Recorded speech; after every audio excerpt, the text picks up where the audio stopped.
We've traveled to northern Alberta, up in the Peace River country, to go hunting with a good friend of mine, Greg Sekulitz. My favorite aspect about hunting in the Peace River country is you need to bring every tag available, because 1 minute you'll be hunting elk and all of a sudden you've got a big mule deer in front of you, or there's a oat field with bears on it, and then there's whitetails. You know what? Greg and I hunted together a couple of times in the past up here, and we've always been successful. We're out looking for elk, and I think you guys better stick around and see what happens. Live on the edge, 'cause brother, win or lose, it's all in what you do with the chance you're given. Yeah, through the wind and rain, you feel your heart pound down. You got one shot, what you got? Tell me what's it gonna be? You gotta make the most of this opportunity. If others fail, make sure you succeed. On the edge. The Edge is sponsored by Seek Thermal, Prime Archery, Cabela's, Hornady, Vortex, High Mountain Seasonings, Browning, G5 Outdoors, Stealth Cam, Grizz Targets, Hawk, Jim Bowes Archery, Driving Force, The Enforcer, Plano Field Locker, On the Money, and Outdoor Edge, makers of the sharpest, strongest replacement blade knives. This year I'm really excited to be working with Driving Force and utilizing one of their vehicles on all my hunts. You know, you can rack up a lot of kilometers on your own vehicle when you're traveling all over the country. And we're really happy to be working with Driving Force because they're pro hunter. We've got this beautiful 1-ton Dodge that we're driving, 4-wheel drive, tons of space in the back. You know, I got a quad in the back right now and all of our gear. You know what? This is working out really good for us. We traveled back to northern Alberta. This is probably the third or fourth time I've been hunting with a good friend of mine, Greg Sekulitz, up there. We keep going back to the Peace River because there's tons of game, and well, the company's amazing. I love hunting with Greg. Hey, old coyote, we made it. How's it going? Good, good. Hey, haven't seen you in a long time. See ya. It's been a while. Yeah. So, what's happening up here? Well, it's windy. Yeah. It's all right. I'm not a farmer. Neither am I anymore. Come on in. Sounds good. I've known Greg for probably 10 years. We used to work together in a past lifetime in the grain industry. Got to know each other then and really hit it off, started hunting together. And so, yeah, we've been hanging out together for a long time. We parked there. Yeah. We're right here right now. Oh, I see. This bush. So there's cutline there, and then there's another. There's the alfalfa field. There's the alfalfa field. So that game trail was like right there. Yeah. They're going that way, basically. So we need to check it. We need to walk the thing first, shouldn't we? What do you think? We come back, we'll be heading into this. Yeah, but our wind will stay on the cut line. It's true. Make it the bull crazy. But if they're calling and the wind's coming this way, they could come out in here on us. I got to Greg's place, and right off the bat, I realized that Greg had been way too busy at work to go out and do some scouting. So we had to spend the first day or the first evening scouting, but it didn't take long to find some really good sign and found lots of rubs and you know, some wallows and some really good travel patterns where the elk were coming up from the river and into the grain fields. We were just in the dense stuff. Make sure to dial your scope down to about 4 when you're in the dense stuff. And then when you're out here, you can bring it up to maybe say 7. That's what I like to do. I mean, we got a variable from 4 to 15, so we can suck it in as close as we want, but 7's a good starting place, especially if you want to find something out there fairly rapidly. I had just come from Idaho. We'd done a 7-day hunt down there, and we had numerous encounters with lots of bugling bulls. In northern Alberta, we're very lucky that the rifle season opens up early enough that the elk are still in rut. Most of the areas across North America, you need to hunt them with archery tackle while they're in the rut. But here in Alberta, 90 yards, yeah, they're getting knocked down with the rifle. It's probably almost 1,000 yards down to the end. So you're gonna freehand that one? Okay. So the first morning, we're right in there, and we're getting elk activity right off the bat.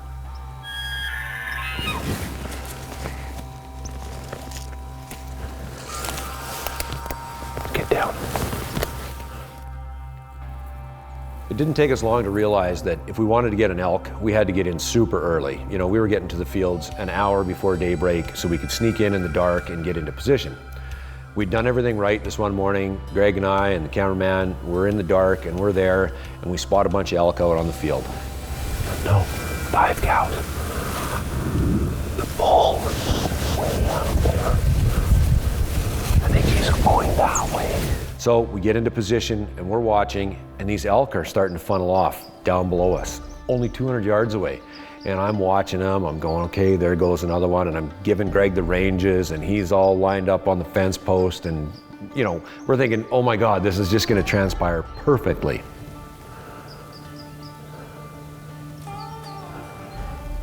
Get on him. This segment brought to you by Jim Bowes Archery. So we get into position and we're watching, and these elk are starting to funnel off down below us. All of a sudden, you know, this time to go cow showed up. She's like that last girl at the bar, and she's like rounds up all of her girlfriends and it's all right, time to go home. And all the guys are standing there going, what do you mean? Time to go cow shows up. She comes up out of the bottom from the river somewhere. She runs out onto the field and she starts calling to this bull. And calling, and finally, all of a sudden, they all pick up their heads and they go running towards her. And I'm just like, oh no. So I quickly ranged her and I told Greg that she was at 370 yards. When the bull came out into the opening where Greg had a good shot, I bugled at him and stopped him broadside. And I'm like, all right, take him.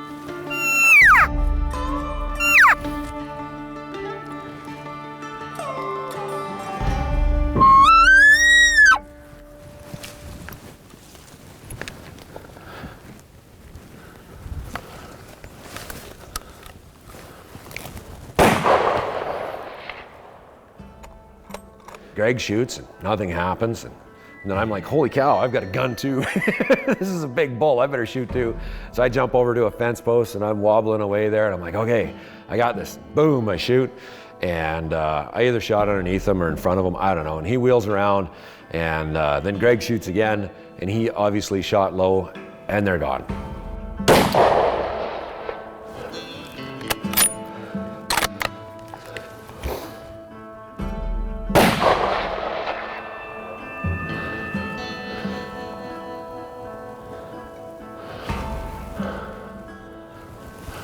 I don't think he's hit. They're going off way in that corner. I think I might have been low too. I was holding near the top of it, or a little bit over the top of his back, because I know I was that much low at 300, and that should have been 400, I think.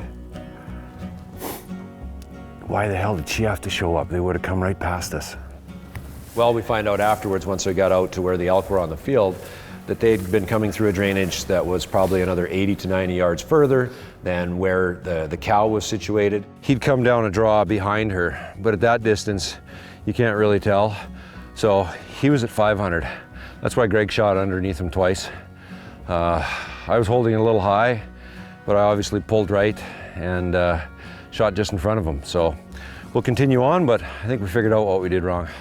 The elk, they're long gone. They went a half a mile off the field down towards the river. So we'll go check for sign, and it's not looking good though. Greg and I have hunted together many times, and just a couple of years ago, we took a beautiful bull together in the same area, and so that's why we're back.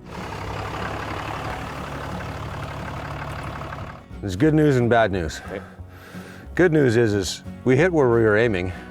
The bad news is he was almost 100 yards further than what we thought. What happened was that cow that I had ranged at about 360, 370, yep. That draw that he came in, he was on the back side of it? He was on the back side of it. It looked like he was coming straight to her. No, he was on the back side. But that other group that we left yesterday is about 2 miles that way, so that's more bad news. We're not going home. We're going to take a 2-mile walk down to the bottom of the river. How's that bad news? I've been fortunate enough to hunt elk in a variety of different places, but the one thing that remains true is they're not different from place to place, they're still the same. They'll travel a long ways in the night. They need to eat a lot. They need to drink a lot, especially when it's hot. So you source out those areas and find their travel routes in between, and that's usually where you need to hook up with them. You don't have to call like crazy. You don't have to be the best caller. You just have to get to the right places and make the right calls at the right time. It's coming up. It's good. Fresh from this morning. Came down off the fields down through here. We arrived to go elk hunting right at the beginning of rifle season, and it coincided with a bad moon time. The moon was high overhead in the middle of the night, so a lot of the rutting activity was happening in the middle of the night. And so the elk were on the fields during the night, but by the time daybreak came, quite often they were gone and they were headed way on their way back towards the river, which is all good, but for some reason, when these elk got into the timber, they just weren't talking to us. So it was quite frustrating. You could hear them out on the field, and we're sitting there in the dark, and they're out there and they're bugling and they're calling and chirping, and we're trying to get in and around behind them, but man, they would just get quiet in the bush and we just couldn't get them to answer. This segment brought to you by Seek Thermal.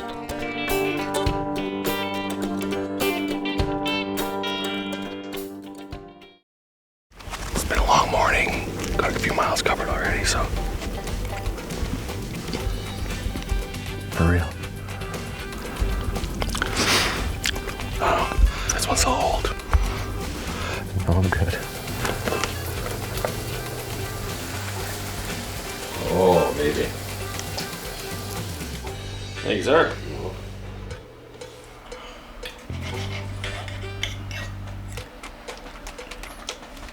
All right, well, we're heading out for the evening hunt up here in the Peace Country. We got on a good one this morning. We blew it. But you know what? We went way back in by the river. We found a really good spot. And on our way, I'm gonna set up that trail camera at the corner. Right. So let's do that. I don't know, how far we gotta go walk? Looks like about 4 kilometers. Okay, so we're gonna walk in. We're gonna get in early, set up in a pile probably, and see if we can get them coming up out of the river bottom. With this full moon, they've been moving really late. Can you leave some permission slips here for the elk to sign to get their pictures taken? They are gonna be published. Standing I've edge got of the field. We gotta go. I got it pointed at the moon here.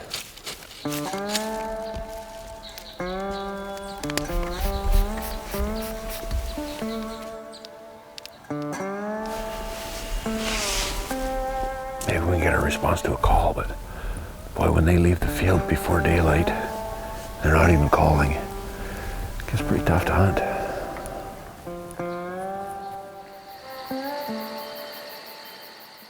They're long gone. They're headed off to their bedding areas before we can even get shooting light. And you know what? You can't hear them for miles here. Man, you hear a bull bugle, you better get ready because he's close. They must be using this as a staging area. There's trails just everywhere and you can see browse on the shrubbery here. So, I mean, I don't think they're coming out to the fields during daylight. They're staging up in here and eating. It's just a myriad of trails. All this scarring on the trees is from elk and moose standing here in the wintertime and chewing that off. When these were, you know, younger saplings like this, they'll chew that bark in the wintertime.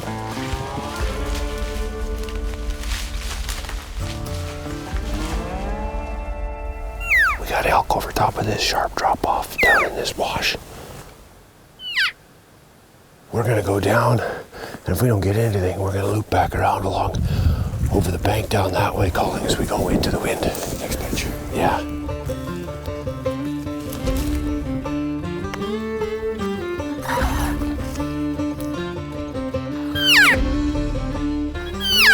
I think there's still cows down in there, and the bulls up there. Some of the cows will probably come up and join.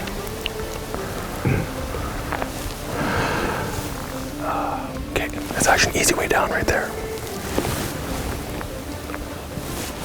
Because that looks like a nightmare.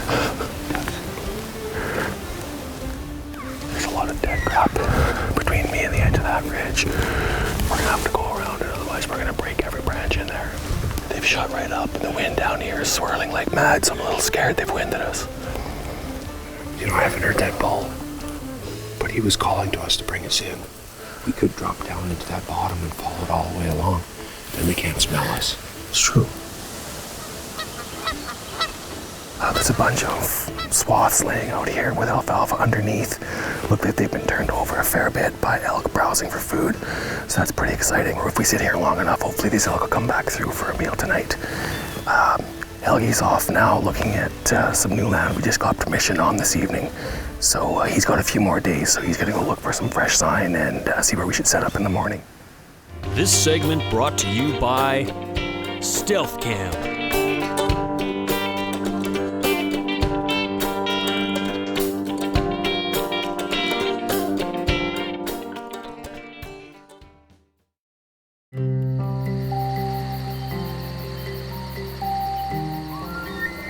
Sounds like he's quite a ways out in the field where he was the last time.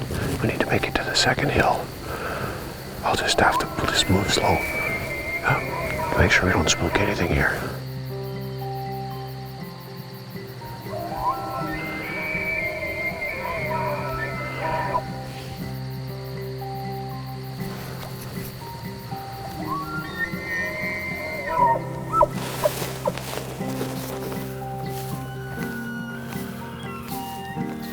He's that one running over the hill.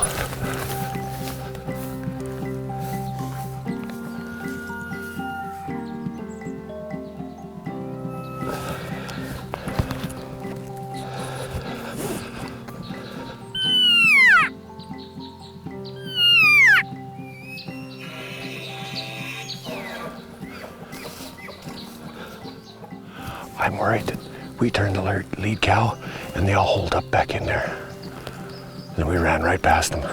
I don't know what to do right now. I don't know whether we cut the elk off. We heard some in the bush. I don't know if we cut them off coming down to the river or if we've gotten in front of them. I have no clue. We were right where we needed to be this morning. One morning we went in, we didn't think there was anything on the field, so we immediately started heading down this one cut line to get back in and around behind them. And you know what, there was some fresh tracks in the dirt, and so we started following them, and I'm just like, geez, I think there's a bull in here. And we walked probably about a mile, and we come to this one cut line intersection, and sure enough, there's some cow elk right there. So we're watching and watching, and off they went, and we waited a minute or two, and no other activity. And then all of a sudden, there's a bull bugling from right behind us, coming from another direction. Yeah, that bull's coming this way. And I quickly get to the trees and I'm about to call to this bull, and I look back and where's my cameraman? He's not even here. He's standing way over there looking the other way with the camera. I'm like, what the heck is he doing? Well, right where those cow elk were at, another bull had popped out and was following those cows, and he was quiet. And I thought, holy cow, that's a nice bull. So I quickly run over from my spot over to the cameraman, and you could see through the fog that he still had a really nice rack on him. He was definitely a legal bull. And so I didn't waste any time at all. I put the crosshairs on him and I hammered him.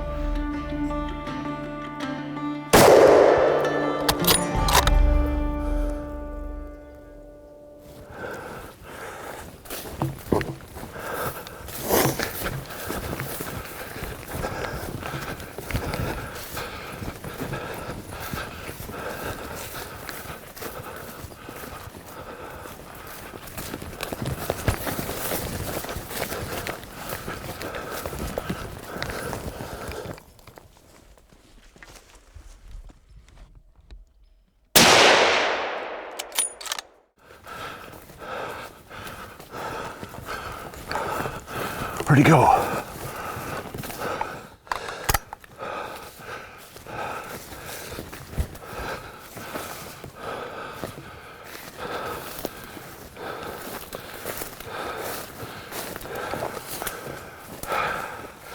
He's down. He's down. I know I hit him on that first shot. And I breathed all over my lens, and I was running to get into position because he was moving so slow. And he's down. We saw him go over this hill, and I'm like, where did he go? Where'd he go? There we go.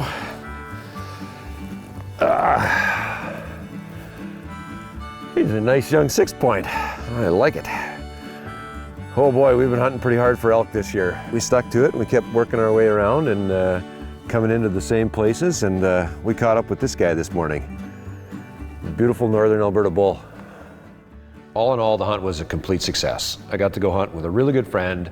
I got myself an elk, and I love the experience up there. It's a wonderful time to go to northern Alberta, and you've got elk bugling, and you cover a lot of ground, you see a lot of country. It's a beautiful valley up in there, and you know what? It just draws you back every year. Well, should we get to work?